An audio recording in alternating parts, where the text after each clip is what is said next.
신마무리 임마래요. 어떤 물건이 이렇게 왔는가? 이 말씀은 육조 해능 스님한테 남학 회양선사가 찾아가니까 던진 질문입니다. 어떠한 물건이 왔느냐? 이 말에 남학 회양선사는 8년간 패침망찬했습니다. 즉 잠자는 것도 잊어버리고 밥 먹는 것도 잊어버리고 8년 만에 답을 합니다. 설사 한 물건이라 해도 맞지 않습니다. 그러니까 육조 해능선사가 다시 묻습니다. 닭가 증득할 게 있느냐? 남학 회양선사가 답하기를 닭가 증득할 건 없지 않으나 염호되지는 않습니다.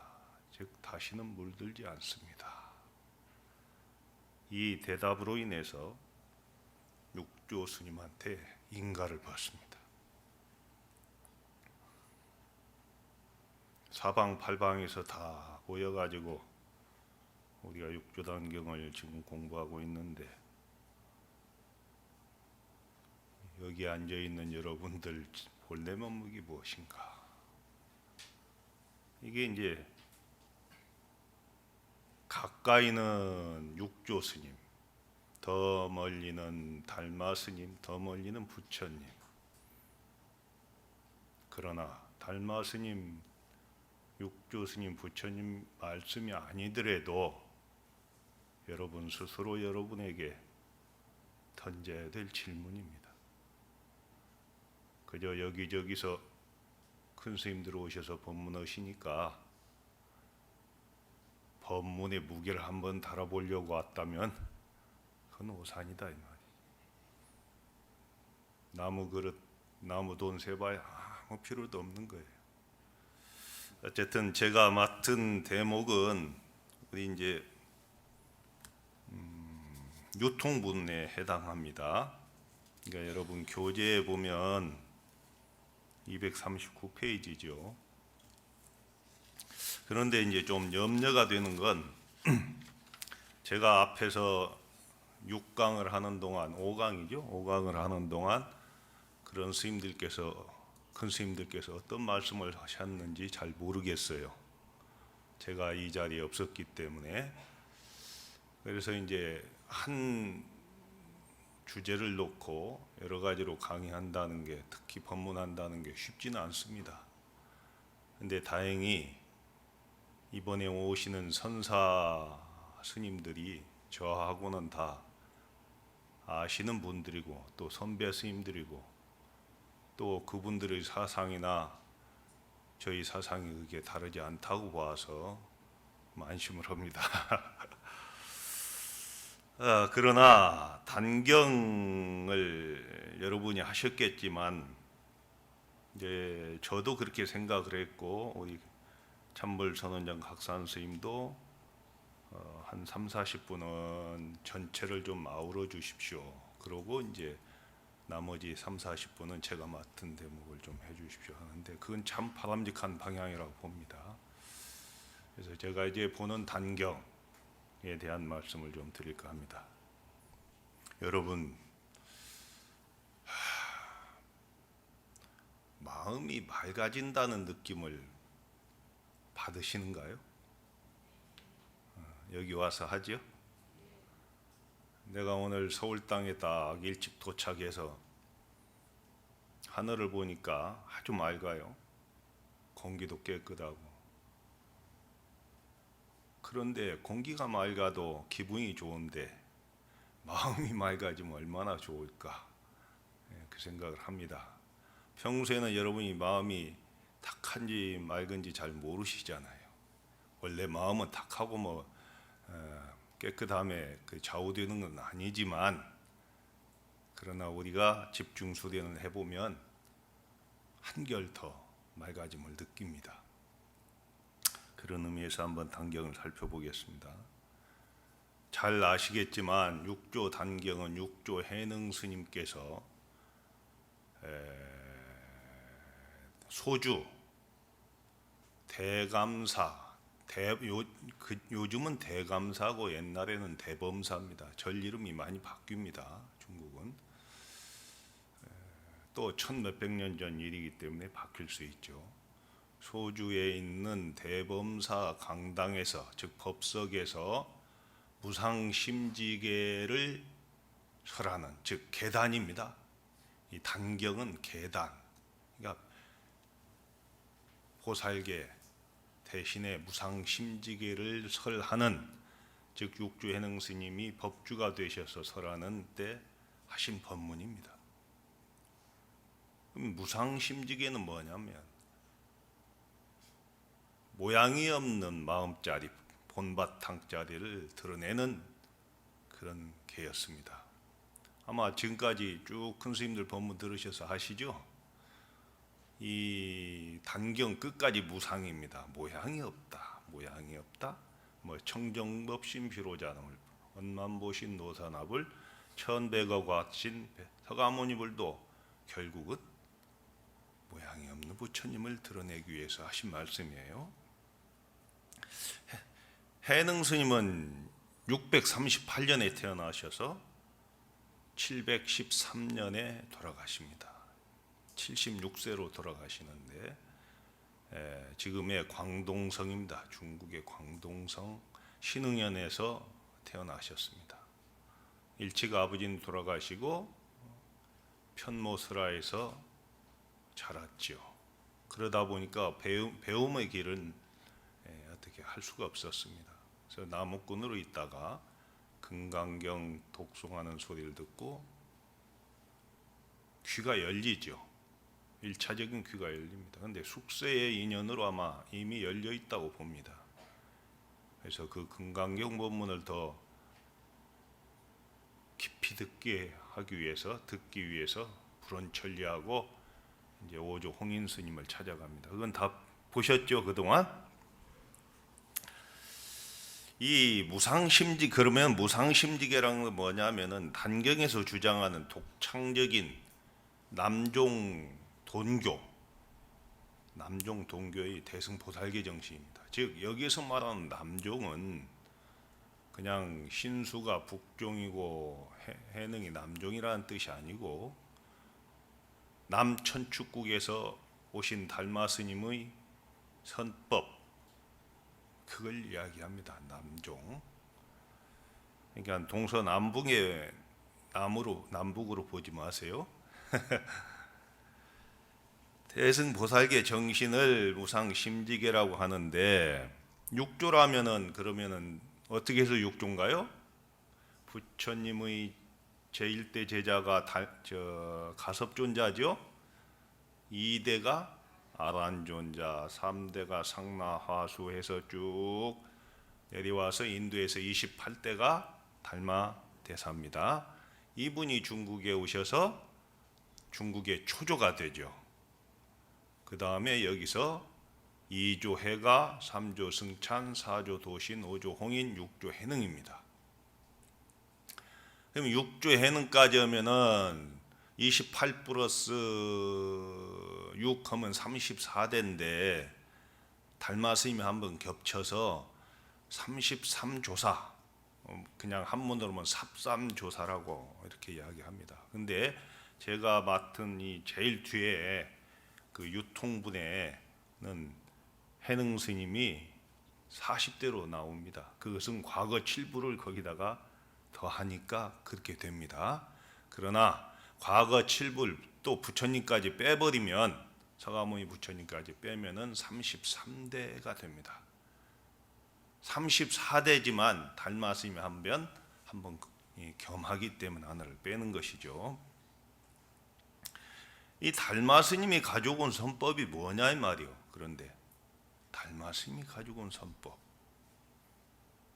이게 이제 남종 동교라는 이야기죠. 도노돈수법이다 이렇게 이야기를 합니다. 그래서 이게 말끝에 깨치게 하는 선이 달마 스님으로부터 내려오게 됩니다. 여러분 아시지만 이조 해가는 중국 사람으로서는 또 초조죠. 삼조는 누구예요? 삼조는 승찬이라는 분은 문둥병이었습니다. 그래서 별명이 적두찬이라고 해요. 머리가 빠져서 머리가 빨갛다 이 말이에요. 문둥병 환자가 이조 해가 스님을 찾아가서 깨달아요. 스님도 아닌 사람이. 이게 위대한 이 선법 아니면 이 돈교법 아니면 있을 수 없는 일들이 벌어지게 됩니다. 우리 조계 중에 지금 정식 스님 되려면 만 5년 걸려요. 그러고 계속 또 승급해야 돼요. 그런데 하물며 이 조사의 자리는요, 여러분 대사 이 말하고 조사는 다릅니다. 선사, 대사, 종사 이런 거 달라요. 조사는 불조, 조불 이렇게 동등합니다. 부처님과 조사는 동등한 위치에 있는 게 조사의 가풍입니다. 그래서 조사선이라고 하죠. 우열을 가릴 수 없다. 이미 부처님과 같은 동등한 존재로 존중받는 그 자리가 조사인데, 아니 문둥병 환자가 삼조가 된다. 이분 삼조가 지으신 유명한 어록이 뭐예요?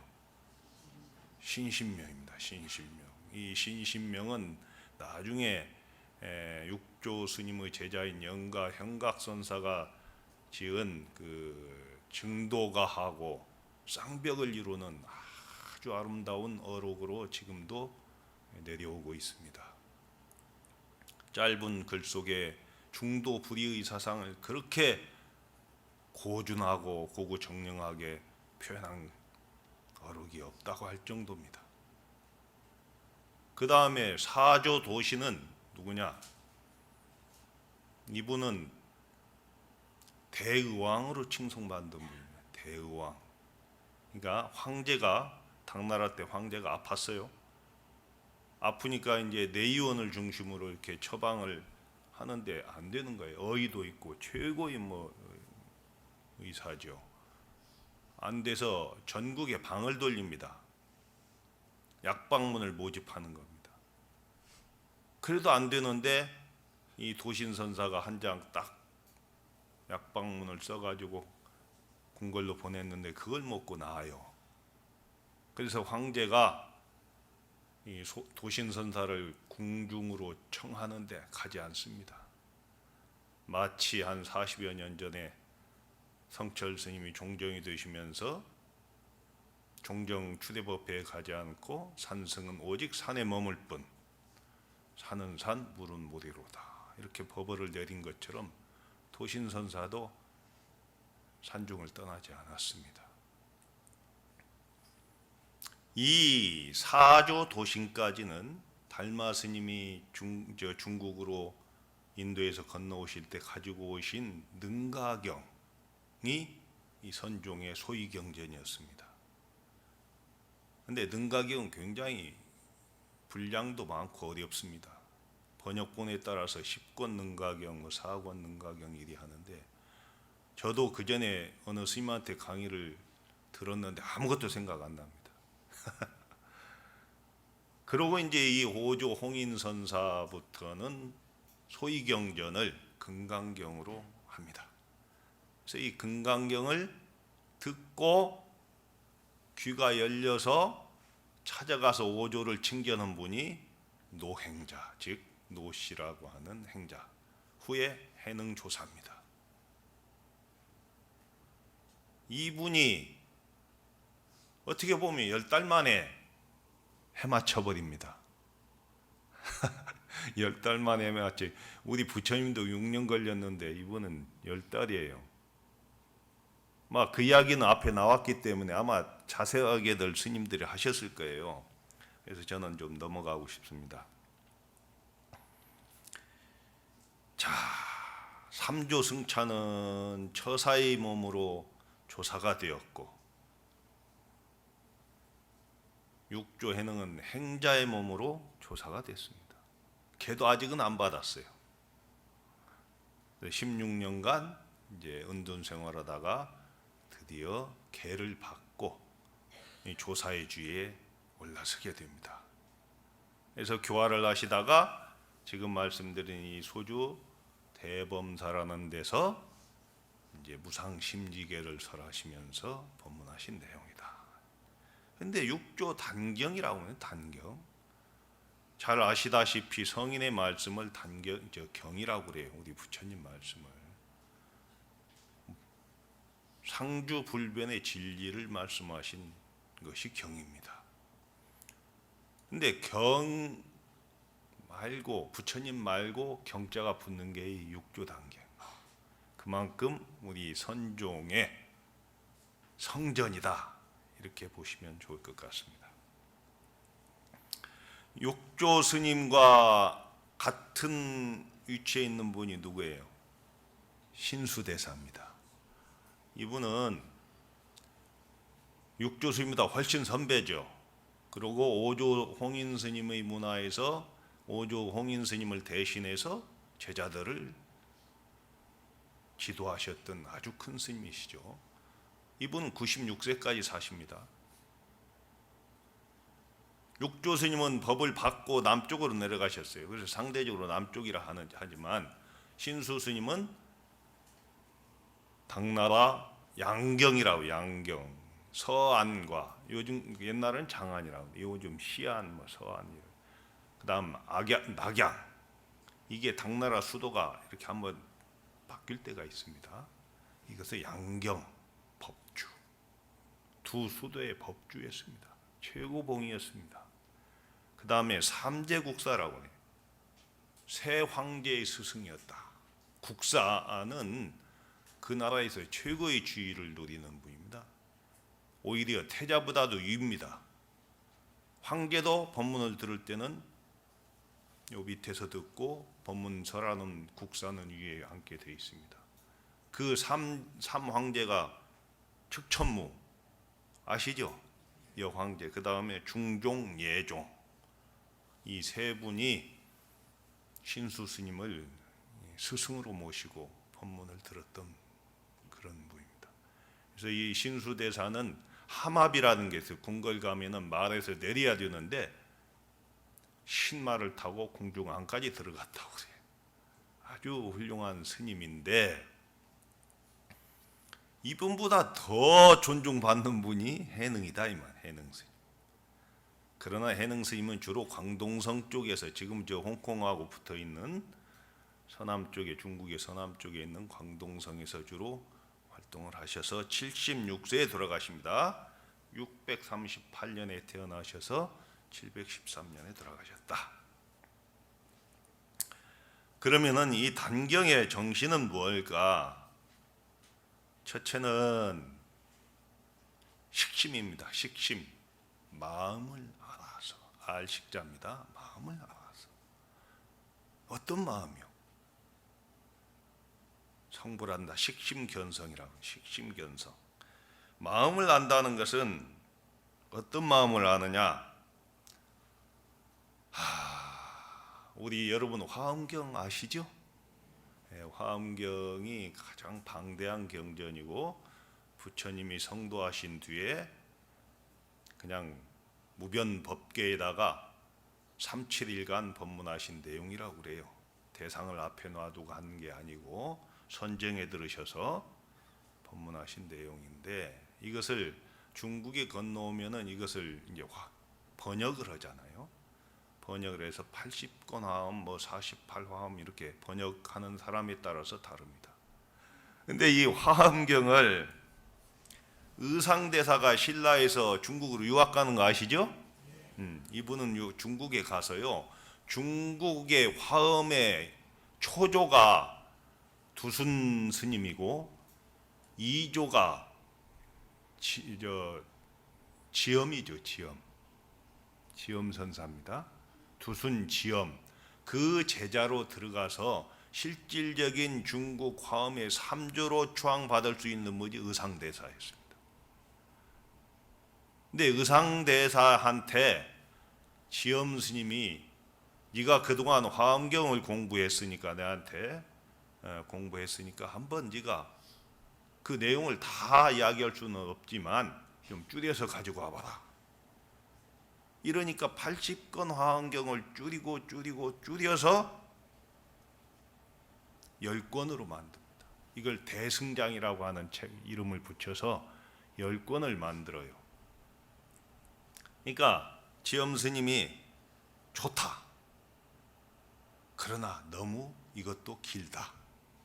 또 줄여봐라. 그러니까 또 입이숭현이라고 하는 제목으로 입의숭현, 그래서 줄여서 갑니다. 그러니까 지엄 스님이 부처님한테 딱 입이숭현을 올리고 절을 하고 의상 스님과 함께 절을 하고는 딱 불을 달려버립니다. 책을 불살려요. 다 타고 남은 자가 210자입니다. 이것을 해인도에다가 쫙 한 게 의상조사 법성계입니다. 그 해인도도 돌고 돌다 보면은 원위치입니다. 그러죠? 또 돌아보셨죠? 210자로 80권 화엄경을 의상 스님이 줄인 겁니다. 대단한 거 아니에요? 그런데 210자로 줄이고 보니까 또 아쉬운 거예요. 그래서 8자로 또 줄입니다. 자, 그 8자가 행행도처, 지지발처입니다. 행행, 단일 행자입니다. 가도가도, 행행, 도처, 이른 자리, 그 자리란 말이에요. 가도가도 그 자리, 이를 도자, 고쳐자, 지지발처, 도달해도 지지, 이를 지자, 발처, 떠난 자리. 이 해인도를 보면 그렇게 돼 있어요. 이것을 정말 80권 화엄경을 8자로 줄인 분이 의상 스님입니다. 그런데 그것을 마저 또 줄여보면 마음심자 하나요. 예? 그러니까 식심이라면은 이 마음, 진여 자성짜리, 이걸 알아라. 그럼 마음이 어떻게 생겼어요? 마음이 색깔이 있을까? 없어요? 우리들 마음에 빛이 있다면 여름엔 파랄 거예요.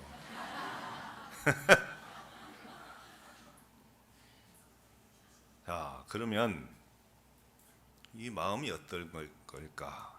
사실 팔만대장경의 마음심자 하나입니다.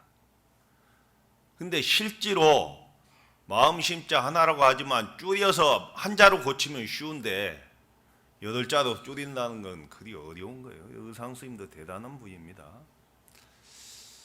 자, 원각산중 생일수 개화천지미분전 피청비백역 부재춘풍 부재천, 이런 개송이 있습니다. 원각산, 원각이라면 가장 큰 깨달음, 부처님을 원각이라고 합니다. 그러나 여기서 말하는 원각산은 그냥 비유법으로 나온 겁니다. 원각산이라는 대산 중에 생일수했다. 한 그루의 나무가 한 그루의 나무가 자라고 있었던지 언제부턴가 있었던 거예요. 그런데 이 나무가 몇 살이냐 이 말이요. 한 그루의 나무에 꽃이 피어 있는데 이 꽃이 언제부터 피었느냐 이겁니다. 개화천지미분전, 천지로 나누어지기 이전부터 있었다. 그 꽃은. 그러니까 형상을 초월해버렸죠. 비청비백역 비역이요. 그러면 무슨 색일까? 그 나무의 꽃은 청색인가 보니 청색도 아니고, 백색인가 봐도 백색도 아니고, 그러면 흑색인가 봐도 흑색도 아니더라 이 말이에요. 부재춘풍 부재천이네. 하늘을 올려다봐도 하늘에도 없고 봄바람 속에 있나 봐도 봄바람 속에도 없더라. 이게 마음이다 이게. 그러면 여기서 모양을 떠났고 색을 떠났지만 떠나 있기 때문에 다 가능한 거예요. 백색도 청색도 흑색도 가능한 거예요. 봄바람 속에도 하늘 위에도 다 있을 수 있는 거야. 이 마음자리가 뭔가 이렇게 깊이 참고에 들어가는 것이 선이에요. 그러니까 육조 단경에서 내세우는 주된 사상이 식심견성입니다. 마음을 알아서. 이 마음이라는 것은 영원 불변한 마음입니다. 여러분도 다 지니고 있어요. 그런데 못 밝혔어. 다 마음이 부처라고 하지만 미안한 마음이지만 우리는 아직 그냥 현상의 마음만 알고 있어요. 마조스님이 평상심이 도라고 하는 말도 가장 근원자성짜리를 이야기하는 것이지 우리 중생이 쓰는 마음짜리는 아니에요. 그러나 중생의 마음이나 성인의 마음이 따로 있지 않다고 보는 거예요. 이게 단경에서 말하는 식심입니다. 마음을 바라라. 한 마음 돌이켜버리면 된다는 이야기지. 식심, 마음을 알아서. 이거 마음을 알게 되면 안과 밖이 명철하다. 내외 명철이라고 해요. 내외 명철. 안으로만 밝은 것이 뿐더러 밖으로도 밝다. 안과 밖이 없다 이 말이죠. 근데 우리는 다 안과 밖이 있네. 그러죠? 자, 우리가 이 도인을 뭐라고 하느냐면 도인을 병풍 뒤의 모습과 병풍 앞에서의 모습이 같은 분을 도인이라고 합니다. 안팎이 없다는 이야기. 여러분 크다는 건 뭘 이야기해요? 안과 밖이 없으니까 크다고 그러지 안과 밖이 나눠졌으면은 그건 한계가 있습니다. 아무리 커도. 그럼 안과 밖이 없는 것은 뭐예요? 이 마음이에요. 아무리 커도 마음 안으로 다 들어와요. 아무리 작아도 마음 닫아버리면 안 들어오네. 그래서 내외가 명철해야 된다는 건 마치 유리로 만든 집 안에 들은 것 같은 거예요. 유리로 만든 집은 안과 밖이 환하지. 그러면 이제 이게 성품을 본다 합니다. 견성, 성품을 봤다. 성품은 본 마음짜리입니다. 그러면은 이걸 성불이라고 합니다. 본 참마음, 식심, 본 바탕짜리를 알고 성품을 보았기 때문에 이걸 견성성불이라고 합니다. 그것이 다입니다. 성불 후에는 뭐가 나와요? 불행이 나옵니다. 부처님 행위가 나오는 거예요. 이게 단경에서 말하는 식심견성입니다. 즉 깨닫고 나서는 불행을 하는 것이지 점점 닦을 필요가 없다. 그래서 도노 점수, 도노 돈수에 대한 이야기는 나중에 한 번 더 하겠지만 이렇게 보는 게 단경의 정신입니다. 그러니까 깨닫고 나서 오후 수행이 있다는 게 깨달음 후에 수행이 있는 게 아니고 불행을 행하는 겁니다. 그러면 여러분도 부처님이라 하면 불행을 해야 되는 거야. 근데 우리는 아직 불행을 못하네. 불행이도 불행을 못해. 그러니까 아직은 부처라 해도 여러분이 본래 부처임을 확인하는 일은 여러분 스스로 해야 되는 일이지 어느 누구도 그건 대신할 수 없습니다. 이런 말씀도 부득이해서 합니다. 개구직착이라고 선에서는 개구 입을 열면 즉착 곧 그렇지다. 이게 마음자리를 어떻게 말로 어떻게 글로 표현할 수 있겠습니까?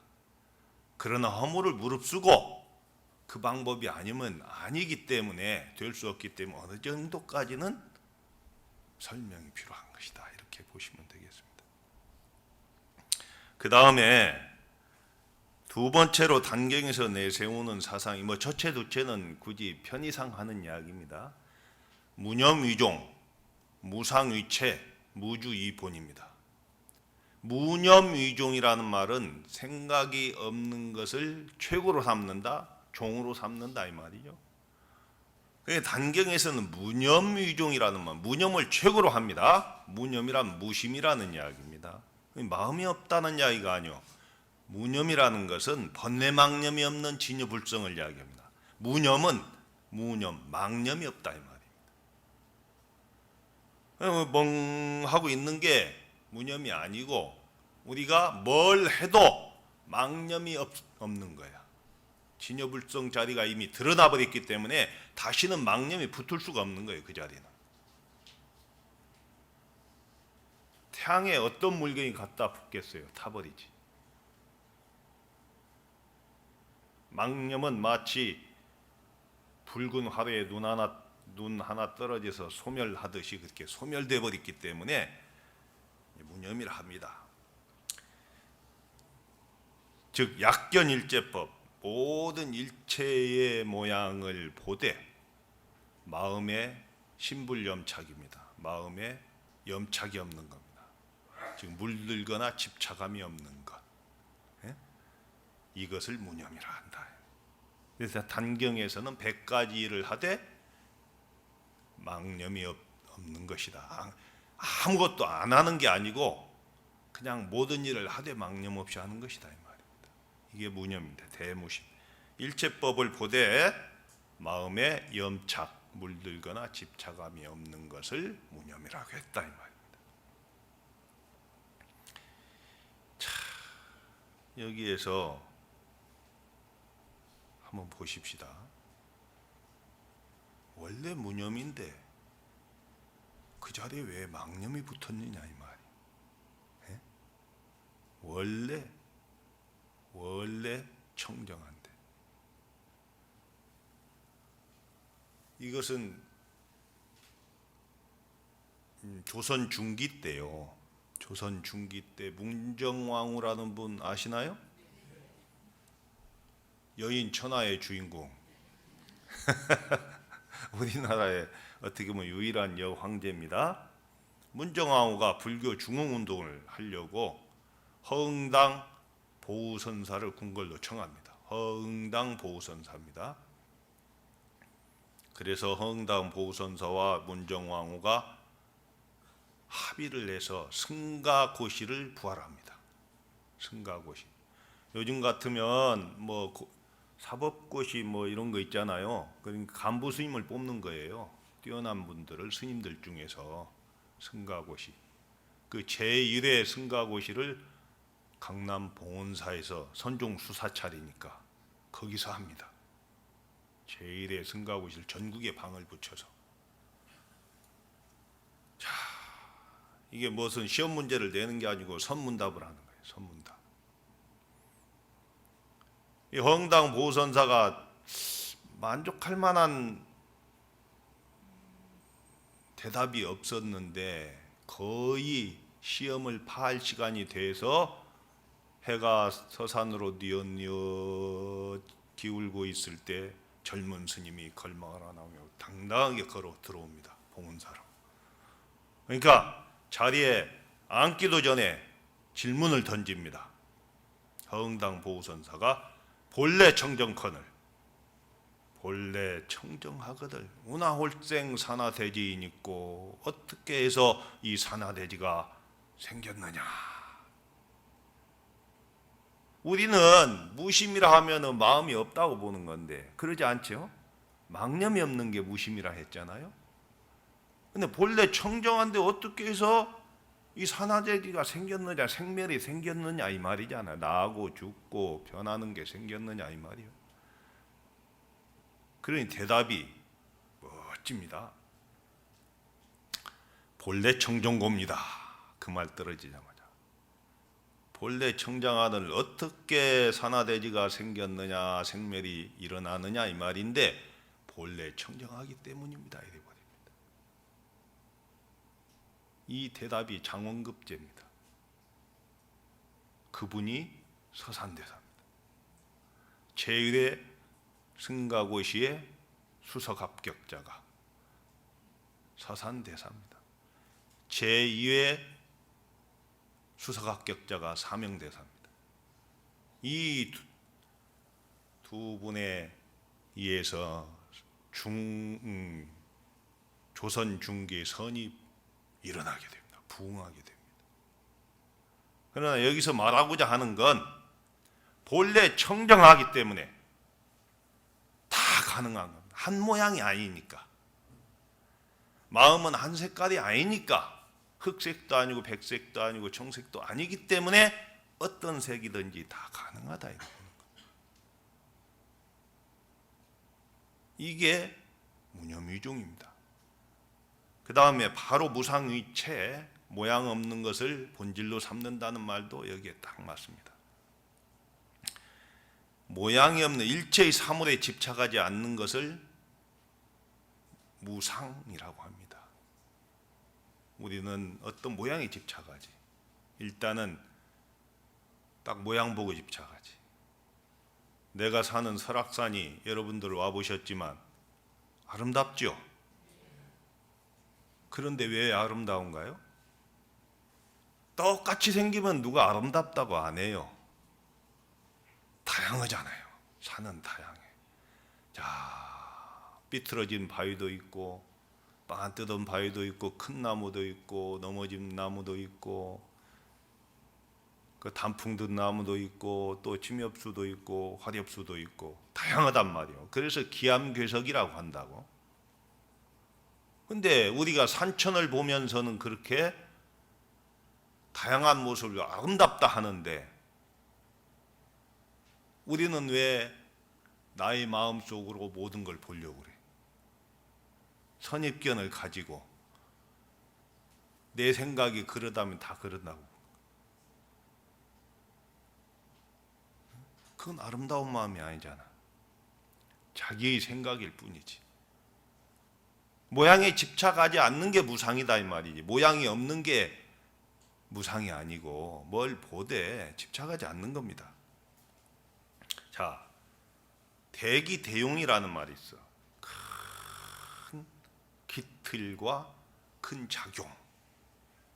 만약에 큰 거울이 있으면 거울을 맑게 해놓으면 비어 있는 거지 거울이. 그러면 새가 지나가면 새가 비치고 구름이 지나가면 구름이 비치고 하는 게 대용입니다. 대기는 큰 거울과 같고 대용은 작용입니다. 여기서 묘용이 나오지요. 묘용이 나오기 때문에 본래 청정하니까 많은 항아사수 묘용을 드러내는 것이다. 이게 마음의 작용이다 이렇게 보는 거예요. 잡념이 없는 가운데 나오는 겁니다. 순수하게.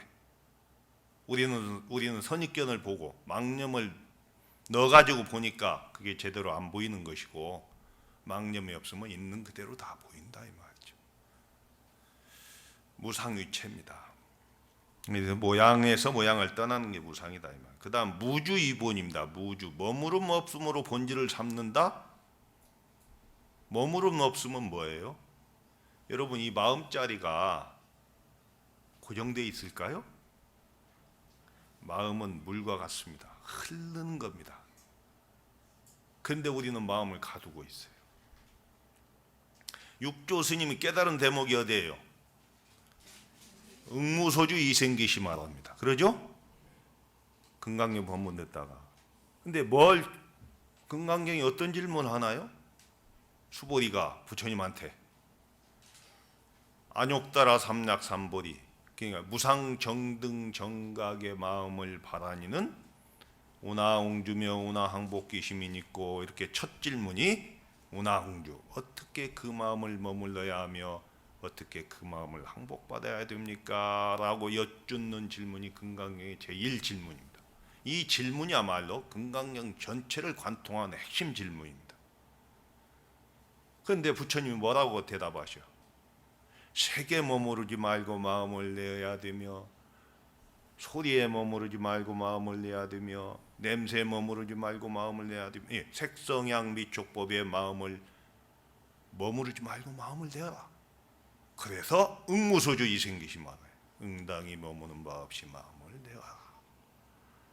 이 대목에서 완전히 깨달아요. 무주, 머무름 없는 것을 근본으로 삼는다는 이야기는 색성향 미촉법에 의해서 마음을 내지 말라. 응당이 머무는 바 없이 그 마음을 써라, 이겁니다. 물은 흐르다가 멈추면, 고이면 썩죠. 흘러야 됩니다. 흘러서 어디까지? 바다로. 바다는 지구상에서 가장 낮은 곳입니다. 그건 아시죠? 하심하면서 흐릅니다. 흘러서 바다에 가면, 바다를 우리는 불법 바다라고 해요. 거기 가면 영원히 물이 삽니다. 그렇게 마음을 흐르는 물처럼 써라. 자, 여기에서 또 깨달은 분이 하나 있죠. 육조 해능 스님은 음무소주 이생기시 마라에서 깨달았고, 덕산 스님이라는 분, 이분은 당나라 때, 덕산 스님은 누구의 제자냐면, 자, 육조 스님의 제자가 남악회양, 한 분만이 아닙니다. 근데 남악회양 선사의 제자가 마조 도일입니다. 그런데 남악회양 선사와 사형사제인, 그러니까 남악회양 선사의 사형인 청원 행사 스님의 제자는 석두시천입니다. 이 마조 도일과 석두시천 선사에 의해서, 그러니까 마조 스님은 강서성의 마조고 석두시천 선사는 호남성의 석두시천이었어요. 사형사제인데, 사촌사형제인데, 이 두 분에 의해서 선의 종장들이 무더기로 쏟아져 나옵니다. 마조 스님한테는 100여 명의 선지식이 나옵니다. 그냥 제자가 아니고 위대한 선지식. 석두시천 선사도 그렇게 많이 나와요. 근데 석두시천 선사의 제자 중에, 제자 가운데 약산유엄의 밑에서 용담 숭신, 그 밑에 덕산입니다. 이 말하는 이분은 원래 대학자 스님이었어요. 금강경의 최고봉, 젊었을 때부터. 그래서 성은 주시고 호가 금강이었어요. 금강경에 대해서 내한테 따라올 자가 있느냐, 이렇게 호기가 좋았던 젊은 스님이 저 그쪽 북쪽에서 보면 저쪽 광동성, 또 저 호남성, 또 말한 강서성의 선사들이 강호재연이라고 그래요. 강호재연, 강서성과 호남성의 선의 종장들, 이게 강호재연이라고 그래요. 요즘 많이 쓰죠. 아, 이런 마구니들이 어디 있나? 참 아승직업을 닦아도 부처되기가 어려운데 뭐라고? 마음이 부처라고? 뭐라고? 단박에 깨닫는다고? 이놈들을 내가 혼을 내주리라고 걸망에다 금강경 소초를 메고 남행하다가 어느 절 밑에 도달하지. 아, 이제 점심을 먹으려고 노보살님 떡을 좀 파세요. 그러니까 스님, 그 걸망이 맨 게 뭐예요? 떡 안 팔고. 그러니까 이거 금강경 소초입니다. 주석서입니다. 스님, 그 금강경 좀 아십니까? 내가 주금강이요. 호가 금강이다. 그러면 제가 질문할 테니까 대답해 주시면 떡을 드리겠습니다. 말해라. 눈을 감고 있는데 저 금강경 중간쯤 가면 과거신 불가득, 현재신 불가득, 미래신 불가득 나오지 않아요? 이 과거의 마음, 현재의 마음, 미래의 마음을 얻을 수 없다 했는데 스님은 지금 점심하신다 합니다. 어느 마음에 점심하시겠습니까? 우리 각산 스님 여기다가 부처님 할 때 점 한 번 보셨죠? 마음에 점 찍는 게 점심이요. 예? 우리는 요즘은 점심을 제일 잘 먹지. 옛날에는 점심 저녁 사이에 고구마 하나 뭐 감자 하나 신육만 한 게 점심이라고요. 근데 이 점심은 무서운 말이에요. 마음에 점 찍는다. 근데 과거의 마음, 현재의 마음, 미래의 마음을 얻을 수 없다 하는데 스님은 어느 마음에 점심할 겁니까? 이 말에 죽음감이 꼼짝 못합니다. 여러분 스님들한테 질문을 하면 이런 것 해야 됩니다.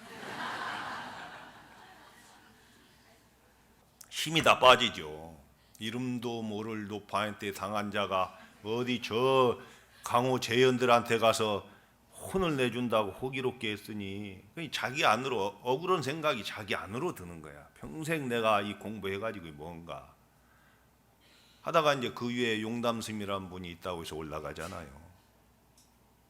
그 용담스님 너 이리 오너라 해가지고 이제 그만 가서 쉬어라 법문. 아이 밖에 어둡다 이거야. 스님 밖에 어둡습니다. 호당불을 비춰주는데 딱 내려서려는 순간 혹 불을 끈다고. 스님들 괴짜입니다. 차라리 불을 주지 말지. 어둠에 익숙해지려고 하는데 불을 꺼버려요. 이 순간 육신의 눈은 볼 수 없지만 지혜의 눈이 열려버린 거예요.